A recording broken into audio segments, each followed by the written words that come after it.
Buenos días, hoy es lunes 6 de julio y hoy la primera lectura es una de las más hermosas de todo el año litúrgico.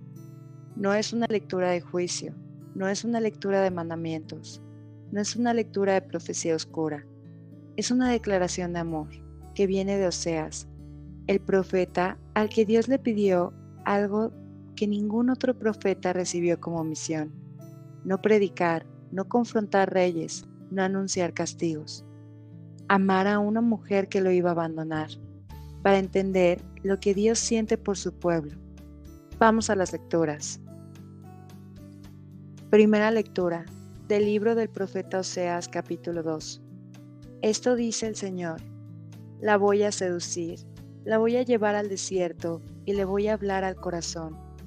Y ella va a responder ahí como en los días de su juventud, como cuando subió de la tierra de Egipto. Ese día, dice el Señor, ella me va a llamar esposo mío y nunca más me va a llamar mi amo. Me voy a desposar contigo para siempre. Me voy a desposar contigo en justicia y en derecho, en amor y en misericordia. Me voy a desposar contigo en fidelidad, y tú vas a conocer al Señor. Palabra de Dios. Salmos 144. El Señor es clemente y misericordioso. Todos los días te voy a bendecir y voy a alabar tu nombre por siempre jamás. Grande es el Señor y muy digno de alabanza. Su grandeza no tiene límite. El Señor es clemente y misericordioso. Generación tras generación, alaba tus obras y proclama tus enseñanzas. Hablan de esplendor de tu gloria y majestad y cuentan tus maravillas. El Señor es clemente y misericordioso. El Señor es clemente y misericordioso, lento para enojarse y lleno de bondad. El Señor es bueno con todos y es compasivo con todas sus criaturas. El Señor es clemente y misericordioso. Evangelio. Del Santo Evangelio según San Mateo capítulo 9, versículos del 18 al 26. Mientras Jesús hablaba, llegó un funcionario, se arrodilló ante él y le dijo: mi hija acaba de morir, pero ven, pon tu mano sobre ella y va a vivir. Jesús se levantó y lo siguió junto a sus discípulos. Entonces, una mujer que llevaba 12 años con hemorragias se le acercó por detrás y le tocó el borde de su manto, porque se decía a sí misma: si tan solo puedo tocar su manto, voy a quedar sana. Jesús se dio vuelta, la vio y le dijo: ánimo, hija, tu fe te ha salvado. Y desde ese momento la mujer quedó sana. Cuando Jesús llegó a la casa del funcionario y vio los músicos de duelo y a la gente haciendo alboroto, les dijo: váyanse, la niña no está muerta sino dormida. Y se burlaron de él. Cuando sacaron a la gente afuera, él entró, le tomó la mano a la niña y ella se levantó. Y la noticia de esto se extendió por toda esa región. Palabra del Señor. Pon atención a lo que acaba de decir Dios a través de Oseas. La voy a seducir, la voy a llevar al desierto. Para entender el peso de esas palabras, de esa raíz judía, necesitas saber quién era Oseas y qué vivió. Oseas fue el único profeta al que Dios le pidió que su vida entera fuera la profecía, no las palabras, la vida. Dios le pidió que se casara con una mujer llamada Gomer, y Gomer lo abandonó. Se fue con otros, lo traicionó de maneras que el texto no suaviza. Y Dios le dijo a Oseas: ve y recupérala, cómprala de vuelta si es necesario, ámala de nuevo. Y Oseas fue, y la buscó, y la trajo de vuelta. Y esa historia personal de Oseas era la historia de Dios con Israel. Israel, que había recibido todo de Dios: la tierra, la ley, la alianza, la presencia, y que siempre se fue con otros dioses, con otros Baales, con las prácticas de los pueblos vecinos, con todo lo que brillaba más que la relación con el Dios que los había sacado de Egipto. Y Dios, a través de Oseas, dice algo que nadie esperaría después de esa traición: la voy a seducir. La voy a seducir, la voy a llevar al desierto y le voy a hablar al corazón. Eso es lo que hace el amor que no calcula el mérito del otro. Busca, seduce, lleva al desierto y habla al corazón. Y el desierto, pon atención al desierto, porque en la tradición judía el desierto tiene dos caras que son inseparables. Por un lado, el desierto es el lugar de la prueba, el lugar donde Israel pasó 40 años después de salir de Egipto, donde tuvieron hambre y sed, donde se quejaron, donde dudaron, donde a veces fallaron. Pero por otro lado, el desierto es el lugar del encuentro más íntimo con Dios, el lugar donde Dios le habló a Moisés en la zarza ardiente, donde le dio la ley del Sinaí, donde alimentó al pueblo con maná que caía del cielo, donde la nube y la columna de fuego los guiaban de noche y de día. Y Oseas lo dice con una claridad que me parece el regalo más grande de la primera lectura de hoy. Ella va a responder ahí como en los días de su juventud, como cuando subió de la tierra a Egipto. El desierto no es castigo, es el lugar donde el pueblo fue más joven, más dependiente, más disponible para escuchar, más cercano a Dios porque no tenía nada más. El vaciamiento que produce el desierto es exactamente eso, el momento donde te quedas sin los recursos que normalmente usas para no necesitar a Dios. Y en ese quedarte sin, finalmente puedes escuchar. Y quiero que se queden con algo que Dios dice al final de esa primera lectura, porque es la promesa más extraordinaria de todo el vaciamiento. Me voy a desposar contigo para siempre en amor y en misericordia. Desposar. Y viene después del desierto, después del vaciamiento, después de que el pueblo pasó por un lugar donde no tenía nada. La intimidad más profunda con Dios no llega cuando lo tienes todo, llega cuando te quedas sin todo lo que usabas para no necesitarlo. Y eso lo confirma en el Evangelio de hoy con dos historias que son perfectas para el vaciamiento. La primera historia es la mujer con hemorragias, 12 años. Pon atención a ese número. 12 años con una condición que en la ley judía la hacía ritualmente impura, que le impedía ir al templo, que hacía impuro todo lo que tocara, que la dejaba en un aislamiento casi total. Y el texto de Marcos, que es el más detallado, dice que había gastado todo lo que tenía en médicos, que había ido con muchos, que en lugar de mejorarla, había empeorado, que ya no tenía nada más. 12 años de vaciarse, de intentar, de buscar solución, de gastar todo lo que tenía y nada. Y en ese momento de vacío total, de haber agotado todas las opciones humanas, decide hacer algo que viola todas las normas. Se acerca a Jesús, en público, siendo impura, tocando el manto de un rabino, contaminándolo ritualmente según la ley. No le pide permiso, no espera que él la llame, no anuncia su condición, se acerca por detrás y toca el borde de su manto. Y en ese gesto hay algo que me parece extraordinario. La mujer no pide que Jesús la sane, solo quiere tocar, solo quiere estar en contacto con algo que sabe que tiene poder. Y Jesús se da vuelta y la ve y le dice algo que ninguna persona le había dicho en 12 años. Ánimo, hija.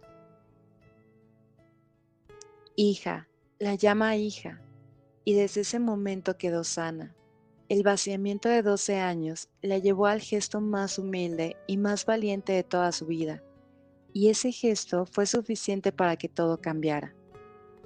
Y la segunda historia es el funcionario, un hombre con poder, con posición, con recursos, el tipo de persona que en el mundo antiguo podía resolver casi cualquier problema con dinero o con influencia. Y su hija acaba de morir. Pon atención a eso. No está enferma, no está grave, acaba de morir. Ya no hay nada que hacer desde los recursos humanos. Y este hombre con poder se arrodilla ante Jesús. Se arrodilla el que tiene poder, el que puede mandar, el que no necesita pedir. Se arrodilla y dice: mi hija acaba de morir, pero ven, pon tu mano sobre ella y va a vivir. Pon atención a la certeza de esa última frase. Va a vivir.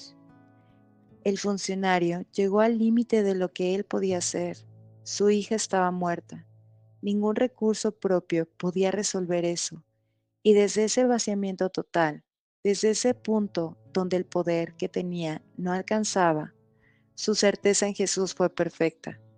Cuando se acaban tus propios recursos, la certeza en Jesús puede ser total, porque ya no hay nada propio que compita con ella.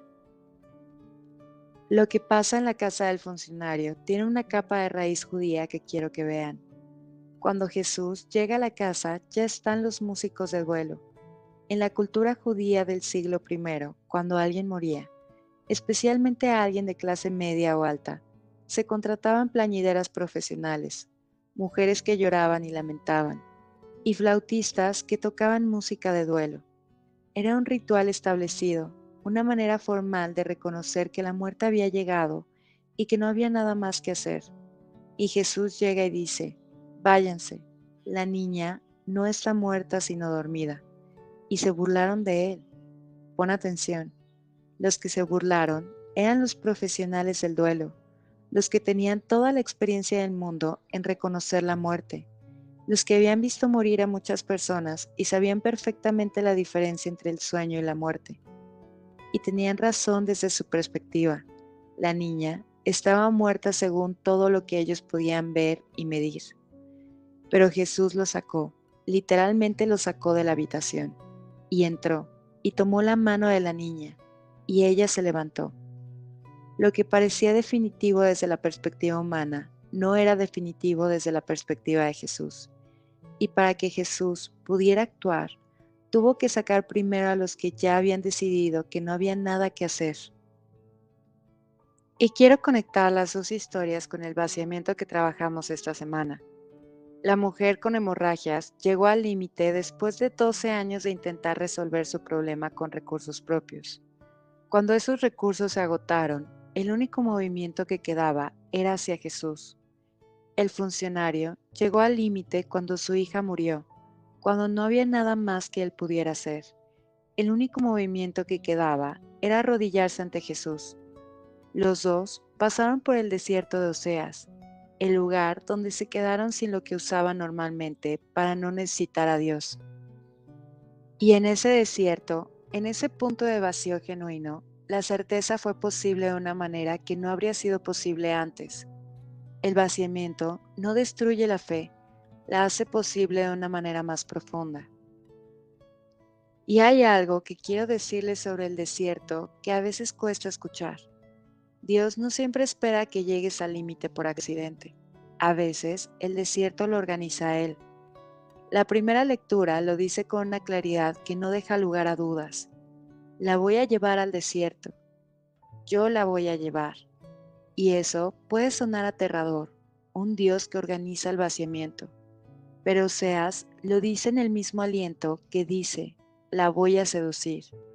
Y lo dice para llegar al final que ya conocemos: me voy a desposar contigo para siempre. El desierto que organiza Dios no tiene como objetivo el sufrimiento, tiene como objetivo el encuentro, el silencio necesario para que puedas escuchar lo que no podías escuchar con ruido, la disponibilidad que solo llega cuando ya no tienes más recursos propios que usar.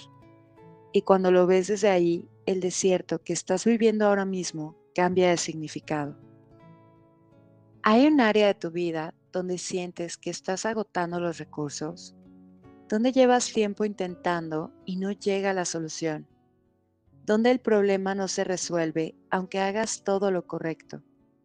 Tal vez eso no es la señal de que Dios está ausente. Tal vez es la señal de que te está llevando al desierto para hablarte al corazón. Y en el desierto, cuando finalmente te quedas quieta y escuchas, lo que dice es: me voy a desposar contigo para siempre. Y quiero cerrar con la imagen de Jesús tomando la mano de la niña. La multitud estaba afuera, los músicos de duelo estaban afuera, el alboroto estaba afuera, y adentro, en el silencio de esa habitación vaciada del todo el ruido, Jesús tomó la mano de la niña, y ella se levantó. El vaciamiento produjo el silencio produjo el espacio, y en ese espacio la mano de Jesús pudo llegar donde antes no podía llegar. Eso es lo que produce el desierto cuando Dios lo organiza. No destrucción, silencio, no abandono, espacio. no muerte, el lugar donde la resurrección es posible, y lo que el mundo llama pérdida, Oseas llama seducción, y lo que el mundo llama desierto, Dios llama el lugar donde le voy a hablar al corazón. La frase que te llevas hoy es esta: el desierto que estoy viviendo no es señal de que Dios se fue, es el lugar al que me llevó para hablarme al corazón. Y en ese silencio, si me quedo quieto, escucho lo que nunca podría haber escuchado con ruido. Una vez más despacio. El desierto que estoy viviendo no es señal de que Dios se fue, es el lugar al que me llevó para hablarme al corazón. Y en ese silencio, si me quedo quieto, escucho lo que no podría haber escuchado con ruido. Mañana seguimos. Vamos al martes 7 de julio y vamos a ver algo sobre el grano de trigo que tiene que morir para dar fruto, que es la imagen más precisa del vaciamiento que Jesús usó y lo que significa en la vida cotidiana de alguien que quiere dar fruto real. Que tengas un día lleno de luz. Sé de luz.